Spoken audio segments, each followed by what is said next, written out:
FKC Fantasy Hour. We're back. A little bit different feng shui this morning. Yes, I said this morning. We're not recording at Dark 30 on Tuesday night after the Huddle Up stream.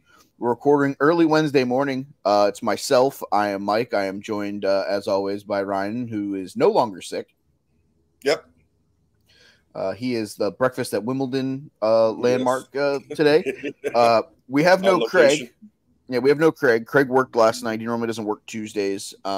He is actually going out of town. He will be in New York for the Monday Night Football game, Seahawks-Giants, with his girlfriend and his brother. So hope they have fun. Hopefully Craig listens to this as he puts in his daily fantasy lineup, because we are going to talk about that later like we always do.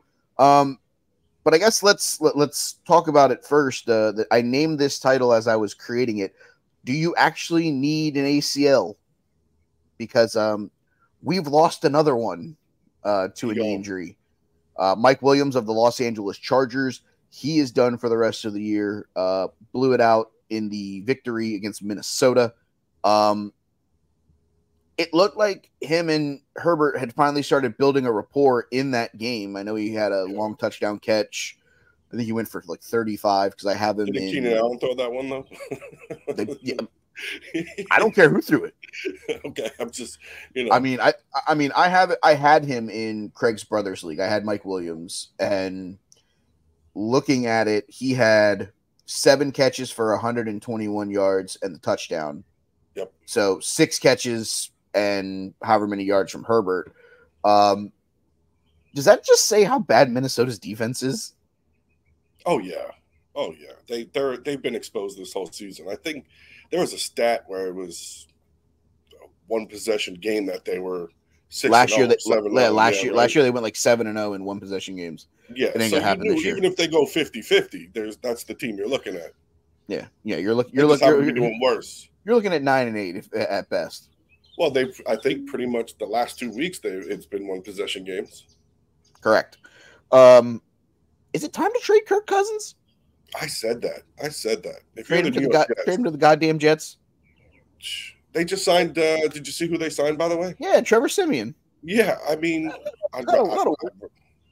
you rent Kirk Cousins for a year. Does he? I don't think he has a year left on his contract. I think this is his last season. That's what I'm saying. You rent him for this year, 10 weeks, and you just see what you got. It's got to be better than Zach Wilson and Trevor Siemian. Buddy, Sister Mary Catholic School of the Blind's better than Trevor Siemian. And Zach Wilson. Don't leave out that guy. Well, he's a good backup somewhere. But he looks atrocious this year. But isn't Colt McCoy still available? Why would you bring in Trevor Siemian? Hey, we were shitting on Dobbs too, by the way. And look at this guy balled. Guy balled on fucking Sunday. They were trying to fucking tank, and this guy's like MVPing it out there. Yeah, he's like, tank? What the fuck do you mean? You mean like a fucking battleship? Like, because I'm not fucking losing games. I was watching something. I guess they were walking through like the store at the stadium. They didn't even have his jersey on sale in the stadium. He was looking around for his number, but he was after the game. He couldn't find it. Coach used to see you bring your iPad. Yeah. No, because he won a game. I agree with that. If you could trade Kirk Cousins, do it. What else are you going to do for it? Nothing. You're going to lose him anyway. I mean, you're not going to win this division. No. All right, so that's that. We'll talk more Mike Williams in a second, but before we get there, it's everybody's favorite part of the show, Desmond Ritter watch. Not the rough Ritter. We got to get the Desmond Ritter watch out of the way. Through 3 games, Young Hoku watch. Young Hoku, that's my guy. Desmond Ritter through 3 games, 55 of 88 for a 62.5% completion ratio. For 553 yards, 2 touchdowns, 1 interception. That's about where I thought he would be. After the shellacking that they took from the Detroit Lions on Sunday. I can't believe they didn't even score a touchdown, man. Couldn't even get a tutter out of that. That was the Young Hoku watch. That's what I'm saying. We got to change it. Yeah, some Young Hoku. And then Desmond Ritter stats. Yeah, and then we mentioned the Desmond Ritter stuff. All right, so let's talk here. Obviously, the big news of the weekend was the Mike Williams injury. If Joshua Palmer and or Quentin Johnson is available on your waiver wires, there are probably guys that you're willing to take a flyer on because they're going to have to fill the role that was Mike Williams. If you have Keenan Allen, probably look for an even bigger workload these next couple weeks. While Jesus, is there anything possible? I mean, he's not hurt yet, so yes. That's what I'm saying. But he almost I think he put up his age in fantasy, 59 or 53 or something. You did put up a shit ton. I'm not gonna lie. I literally was looking at it. I don't think I played him in one league, but I think the guy who's in first place in Billy's league has him, and I was like, wait, did this guy just go for 100? Yeah, he scored 60 in Billy's league. 60. Yeah, in the keeper league, I was facing the number one team because we were 2, so it was a 1 and 2 matchup. Patrick Mahomes, Justin Jefferson, and Keenan Allen, dude. I think they almost dropped the 2-piece on us. Did they at least offer biscuits and fries? No, 2-piece, no biscuits, no fries. God, you need to chug it just down with right there. Those 3 were just 187. Yeah. Or no, 175. 175 he went for. Yeah. Jesus Christ. Yeah, but it was mostly those 3 guys. I mean, yeah. I got my first win in the Dynasty League this week. I saw that, by the way. Congrats. Jesus about time. Christ. Matt Stafford. I would like to change my name to Evan McMoney-Fearson because that was the reason why we won. Yeah. Going for 19. It could have been 24 if he would have hit that first one that he pushed right, but I mean, he was MVP that day. That also would have got me a cover, but we're not here to talk about my sports betting problems. No, 188 enough of those. We'll do that. Yeah, exactly. Or we just bounce them off each other. Yeah, exactly. Also, speaking of injuries, this is the Baltimore Ravens. If you're watching at home on YouTube, we're looking at their injury report right now. This ain't good. Marcus Williams. What did we say? 7 defensive starters? 1, 2, 3, 4, 5. There's 5 that are questionable right now. And then I think Dobbins, is he going? And somebody, who else? Gus Edwards is questionable. He had a concussion in the Colts game. Yep. And then Justice Hill is also questionable. I think it was his foot. Yep. Odell Beckham. For the rest of the year. Shocker. I'm surprised he made it through week 3. Ronnie Stanley and Taylor Lindbaum, 2 offensive linemen. You're missing a starting safety. You're missing a starting linebacker, a starting corner. Oh, you're missing 2 starting safeties. Yeah. Marcus Williams and Geno Stone because Geno Stone got hurt.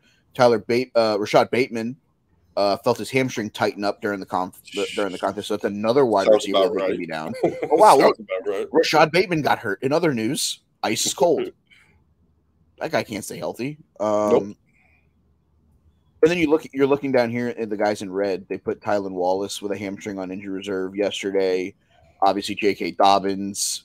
The other guys that they're out. Just it showed in their performance too. I mean, Gardner Minshew, fucking, Minshew mania, baby. Gotta love him. Uncle Rico.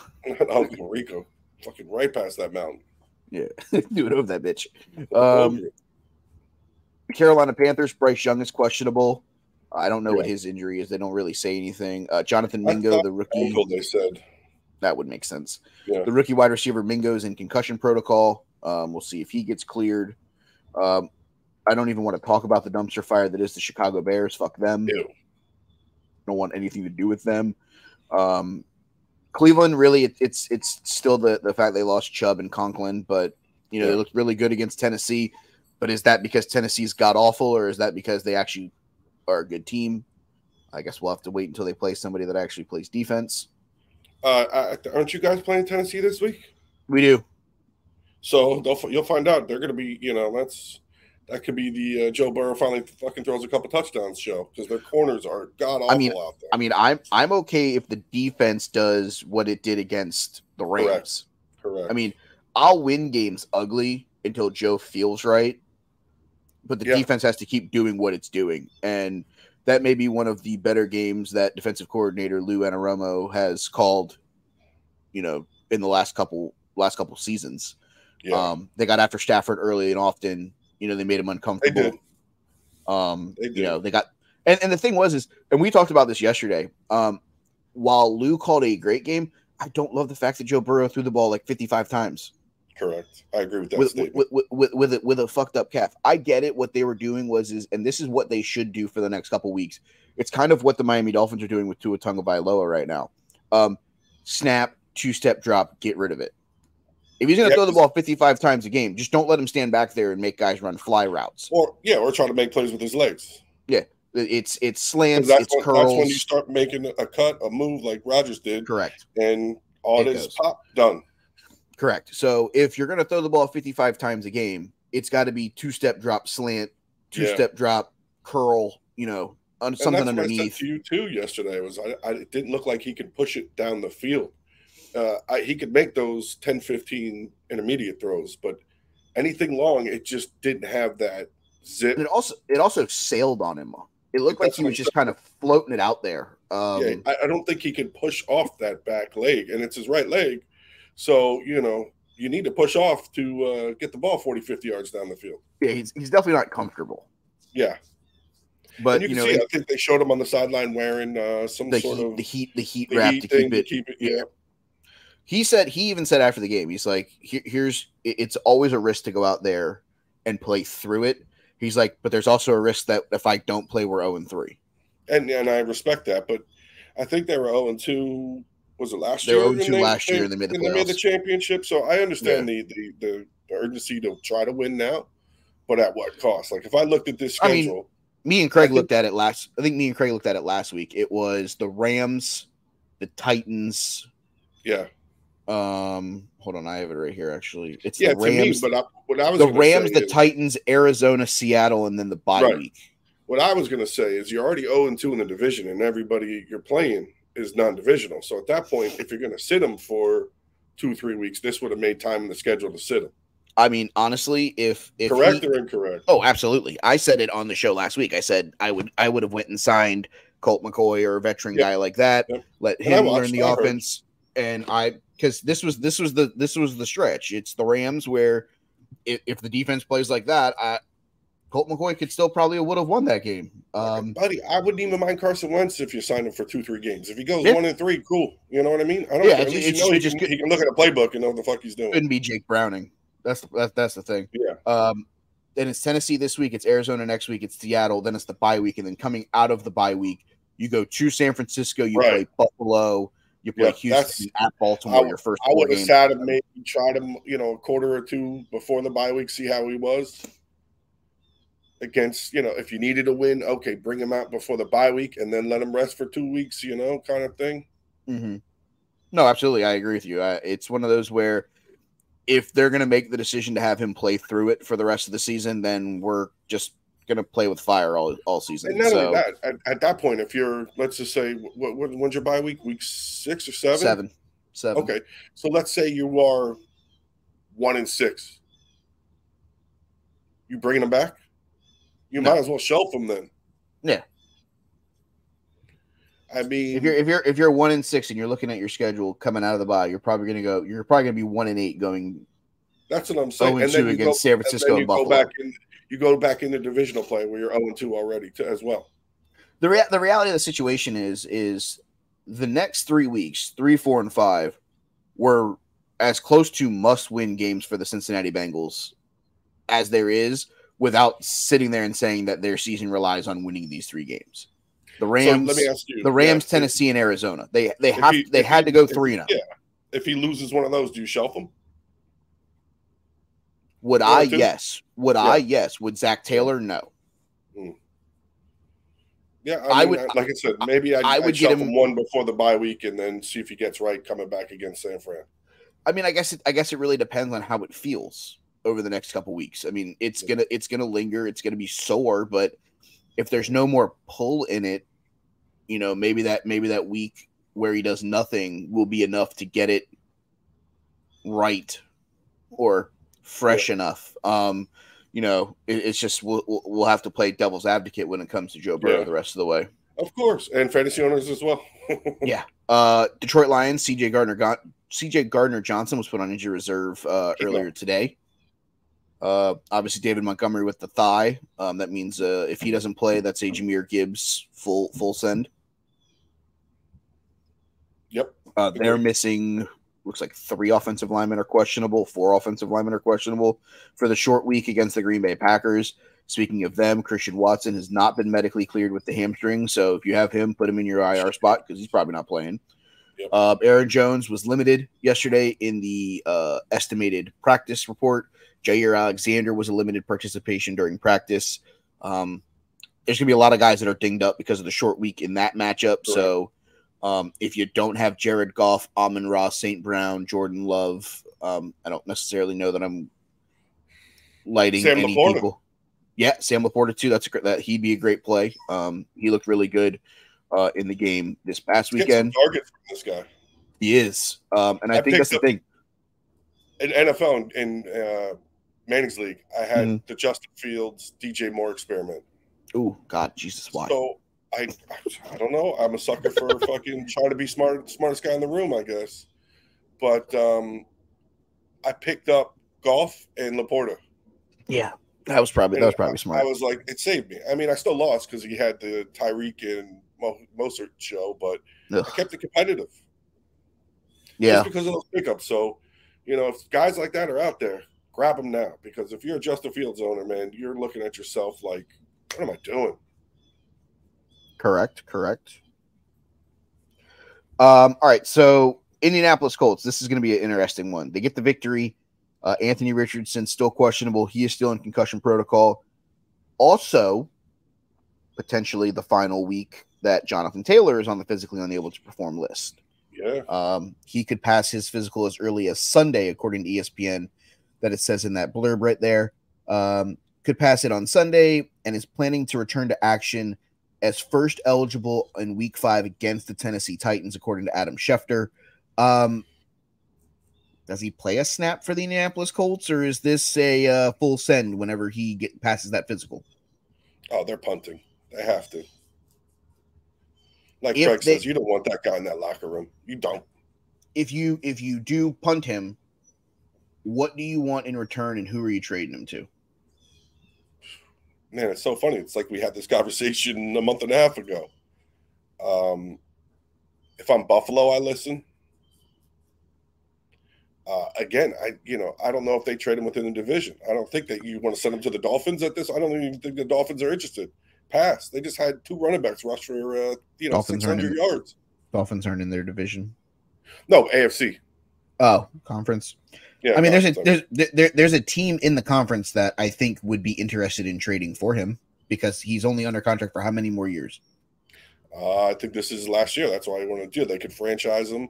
He was a rookie deal, 4-year, right? Oh yeah, I know a team that should trade for him. Who? The Cleveland Browns. Ooh, that's not bad. I didn't even think about that one. Chubb goes down. Yeah. He's only under contract for a year. You franchise him, you put him together because that gives Chubb the ability to not have to rush through rehab if he sits the first couple weeks. Then you have a 2-headed monster for a year. And then you address your situation of, am I trading the guy who tore his ACL or am I trading the young guy who's looking for a contract extension? Well, I don't even think you have to worry about that because this is what, the NFL is now with running backs is, I think Chubb is 28? Yeah. Coming off an ACL, you think somebody's going to be throwing the millions at him anytime soon? Not probably. I mean, good luck, but if what you're saying makes sense, I keep Jonathan Taylor and say bye-bye to Nick Chubb. Correct. Jacksonville Jaguars, Zay Jones is now questionable. They looked so bad against Houston. Buddy, me and you talked about it. I was like, how is this line possible? I think this year their offense hasn't looked good at all. They haven't been able to really get it out of first gear. It seems like they're just stalling out on a lot of drives that they should. And last year they were just punching the ball down the field. And I was having a conversation, I think it might have been with Craig, about how it just looked like these first couple, except for the Dolphins, obviously. The first 2 weeks, it looks like all offenses were just off. It did look like the defense was faster and more sound than I don't know if it's the extra preseason game not being there, or people just not playing any preseason games, but it looked like offenses just did not catch up to the defense first couple weeks. And maybe some were weather and some were injuries, but it just I can tell you this since I can tell you Joe Burrow played approximately 0 preseason snaps, same as last year, and they started 0-2 last year and 0-2 this year. Yeah, so something to be said for it, and just something I noticed, and I don't know if you picked up on it as well. Oh yeah, absolutely. The offense is like Cleveland last week against Tennessee.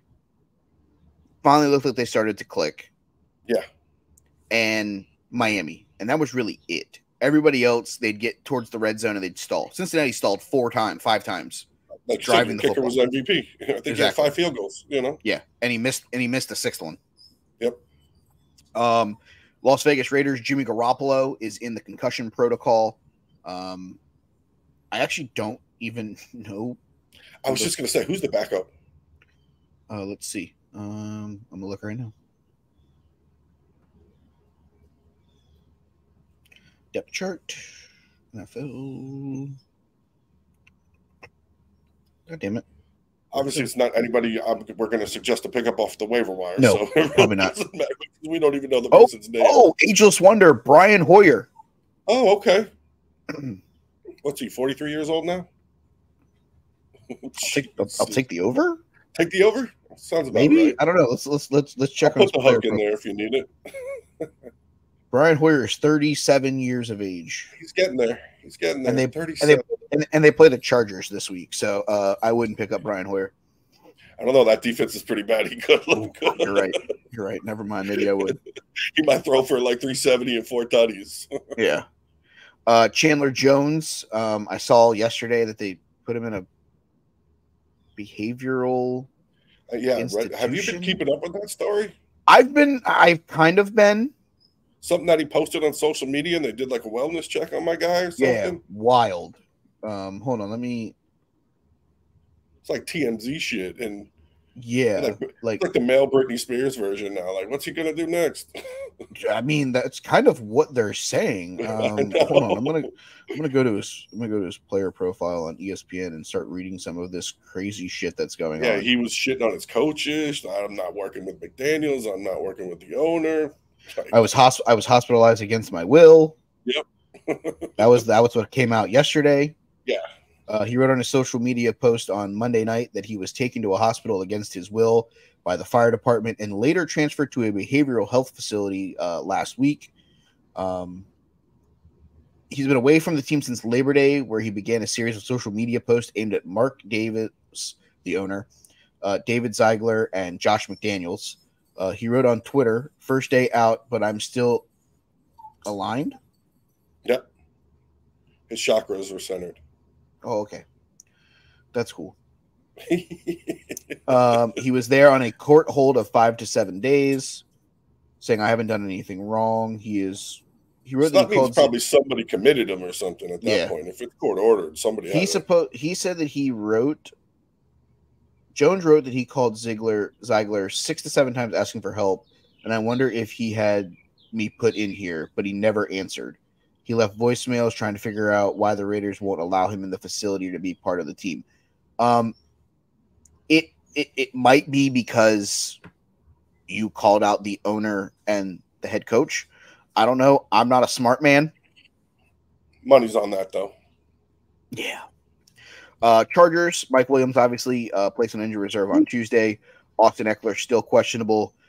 They also may be without safety Derwin James, who suffered a hamstring injury in the game against Minnesota.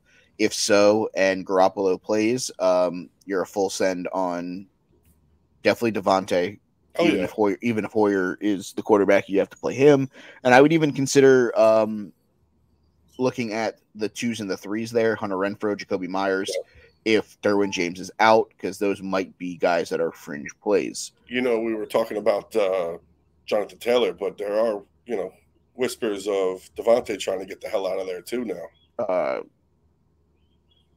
Get him out. Get him the fuck out of there. I mean, yeah. He's going to waste his career. This is not what I signed up for. No, I signed to play with A.A. Ron, and then you fucking... Yep. I left A.A. Ron to come play with...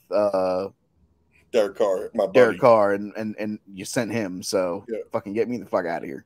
I mean, I think he's 29, 30 now, so you got to get rid of him. If you can get something for him, get him, man. Get rid of him. All right, let's play the Devontae Adams game. Who trades for Devontae Adams? Man, if I was like San Fran, why not? You know what I mean? Buddy, I mean, I know they're never trading him in the division, but I'm giving up 2 first-round draft picks if I'm the Kansas City Chiefs. Oh, 100%. Even that makes the most sense. Can you imagine that tandem? I need a wide receiver that's actually going to catch the goddamn football. Like Kelsey and him just, running routes together. That would be insane. Hey, you want an offense that can stop the Miami Dolphins? Insert Devontae Adams into that one. First one to 100 wins. Go. Turn off the fucking clock. That's why I said San Fran, too. Imagine him in that offense. Oh, yeah, with Debo Adams, McCaffrey. It's like Madden team. You just created a Madden team. Yeah, I just Madden Ultimate teamed myself to the fucking Super Bowl. Don't worry. Hold my beer. As an Eagles fan, I would say, yeah, let's why not? I mean, honestly, when you're looking right now, I don't think nobody would say no to Devontae Adams. I mean, honestly, the one team, like, all right. Random ringing. The Detroit Lions. Yeah. Pair him up with Sam Laporta, Amon-Ra St. Brown, Jahmyr Gibbs, and David Montgomery. I don't know that he would love Detroit, but he'd love Detroit. But any offense you put him on, I mean, imagine Buffalo. Yeah. To me, that makes the most. I mean, it's any one of those AFC and NFC top contenders, man. If you got a shot to get Devontae Adams, why not? Yeah, why aren't we having this conversation? It's a conversation. I don't think he's going to like Tennessee or anything. You know what I mean? No, he's not. No, he's not Tennessee. He's not Jacksonville bound. He wants a shot at something. Obviously, Jalen Waddle's still in concussion protocol as of Monday. We'll see what he's able to do. Minnesota, nothing new there on the injury side, and same with the New England Patriots. They're kind of in a holding pattern. The Saints, Derek Carr with the sprained AC joint. Jameis Winston will be the starting quarterback more than likely for the next couple weeks while he's out. Going to try to eat him some dubs. Yep. Yeah. We'll see what that holds. I'm not picking up Jameis Winston. No. Unless you're in like 2 quarterback league and you have to. Yeah. Yeah, that's probably bye weeks or somebody gets hurt. I mean, if you have to, he's probably one of the better ones. I don't think there's like a Purdy or anybody else out there that's maybe a Mac Jones. I don't even think that. So that might be your best option. If let's say Gardner Minshew's already gone and, some of the other ones that are playing well. Let's take a look at our league real quick at just the quarterback positions at who's available. Right now, available on ours, Bryce Young, Desmond Ridder, Josh Dobbs, Ryan Tannehill, Zach Wilson. Sounds about right. The worst quarterbacks in the league. That's where that is. Saquon Barkley is making progress in the injury to the ankle. I don't know if he plays this week. They are playing on Monday night. So I would say if you have him, make sure you have the handcuff. Make sure you have Matt Breida. Launch whichever one of them is going to be the guy starting that game. No new injuries for the Jets. The Eagles, nothing really new. Boston Scott, questionable. Quez Watkins, questionable. Nothing new on that end.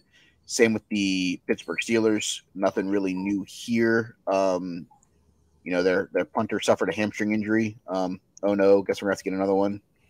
The San Francisco 49ers. This one is a little bit more interesting. Dre Greenlaw, day-to-day with an ankle injury that he suffered in the game on Thursday against the Giants. Ayuk and Debo both not at practice on Monday. Ayuk with the shoulder, Debo with the ribs. Inevitably, I think that they're going to at least play some of that game, but they are playing the Arizona Cardinals. So if they get up big in that game, may not get a full game out of Debo and Ayuk. So that's something to keep an eye on. The Seattle Seahawks, nothing really of new note. It's still the same things. Jamal's questionable. Kobe Bryant's eligible or questionable. The offensive line guys are still dinged up. Nothing new in Tampa Bay. Nothing new in Tennessee. And in Washington, other news, Logan Thomas is questionable again because, that's what Logan Thomas always is questionable. He took a shot, though. He took a shot. Yeah, he did. He got murked. I'm not going to lie. He definitely got murked. All right, let's talk before we get the hell out of here because we're gonna make this one a short one because there wasn't really any injuries. There was nothing that we really need to go get, guys. We talked about it. We said if you don't have them, then you ain't got them. Yeah, exactly. All right, daily fantasy. Myself and Craig did this last week. Give me a quarterback that you feel like you need to start, and then a quarterback that you can get at fairly decent value to help save your budget. Man, probably budget. If Gardner's playing, it's, let's take a shot on him. 5,100 is his value. And, probably Justin Herbert, if you had to have somebody just must start these days, it seems to be that dude. Herbert going off at 7,800. Yeah. My spend the money if I have it would also be Justin Herbert.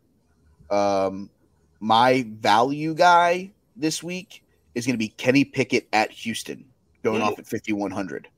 That's good value. They started moving the ball down the field more against the Raiders, and I hope that this is them understanding that they have guys with speed and Austin and Pickens, and that they can press the ball down the field. So if I'm looking for value, my guy this week is Kenny Pickett. The running back position, the guy that I'm saying is an absolute fire start is probably going to be, oh man. I mean, on paper, it's obvious that it's Christian McCaffrey, but he's going off at 9,200. Yeah. So that there goes all the budget that you saved from starting a decent quarterback. I'm going to go with Josh Jacobs against the Chargers. If I have to do someone that isn't Christian McCaffrey. And for a value, depending on which one, if either one of them, no, I don't really love that. And I really don't love Melvin Gordon being there either. Give me, you know what, Dameon Pierce in that Houston-Pittsburgh game, going off at 5,100. Stack him. I mean, if for some reason CJ Stroud loves to dump the ball off, I mean, he's probably going to get you a couple goal line carries too. So yep, he's got a shot at stealing a couple. Yeah, I agree. If you're had to spend the money, obviously McCaffrey, Tony Pollard's always seems to be a solid play these days. Tony P seems to be solid, and like you said, maybe a Melvin Gordon if you had to, just to see if both of them are out. Yeah. I wouldn't launch him if either one of them plays, though. Oh, no, not at all. I mean, obviously, we're making the decision Sunday morning. Correct. Wide receiver position, I think we've talked about Keenan Allen being Old Man River. But he's going to be the guy, I think, in LA. How long? What's the over-under? What are we setting? How many games until he gets hurt? I think he makes it to like week 7.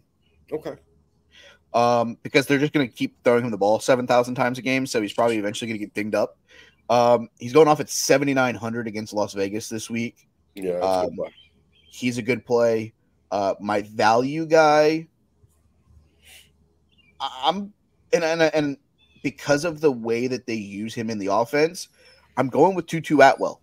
I just picked him up. 5,500 on DraftKings. Going against Indianapolis, they use him out of the backfield. They use him in the spread. They screen the ball to him a lot. He's a guy that I think could be a lot of fun. Keep an eye on guys like Nico Collins and Hollywood Brown. Both of them had good games last week. And the week before, Tank Dell in Houston is a fun name. Adam Thielen at 4,500 in a revenge game against the Minnesota Vikings. With the Red Rocket throwing it to him, man, he seems to be looking his way a lot. I don't know how many targets he had, but he definitely way up from when Bryce was back there. Well, let's see. Adam Thielen in the game, he had 34 fantasy points. He had 11 catches for 146 yards on 14 targets. 14 targets. So I think before that, maybe 4 or 5. So, and he's back there throwing it. Yeah, huck it up, chuck it up, fucking Red Rocket football. Before that, his best targets was 9 against New Orleans in week 2, and he had 2 in the first game against Atlanta.